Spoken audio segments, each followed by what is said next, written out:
our view on these things, of course, is that the stressors of climate change present both a challenge for food security. We're very concerned that it can act at the worst end as a conflict multiplier, but it also represents an opportunity, I think, to have debates about how to get the broader system involved and how to manage these risks.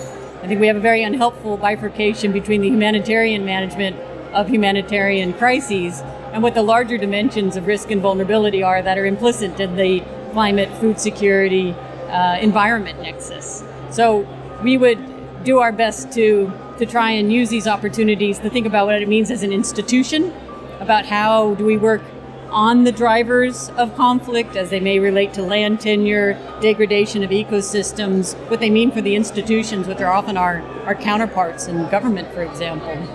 How do we work in conflict context in order to keep production going, herders, pastoralists, fisher folk, as well as to be able to secure those food systems to cities? And then lastly, how do we advance the sustainable development goals even in this complicated nexus? And so the whole of FAO, I would say, using a range of our competencies, are currently focused on this. And it's actually it's a bit of a scary time for sure, because of the incredible depth of vulnerability that the world is facing now and the forecasts, but it's also quite exciting. Actually, right now, I think we're focused on a couple of specific areas. One is the centrality of resilience.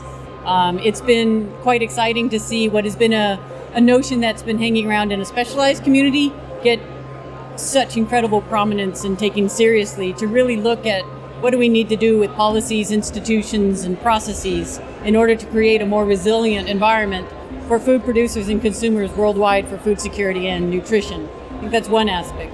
And secondly is, how do we reform our ways? We can no longer think that climate is one issue and conflict is another issue, where we can afford to have different parts of the institution working on these. But how do you come together and think of in terms of more of a whole of system approach? How do you use the wide range of resources that you have, humanitarian, investment, political, strategic development, in order to work across from extreme food insecurity all the way up to the most resilient of food systems?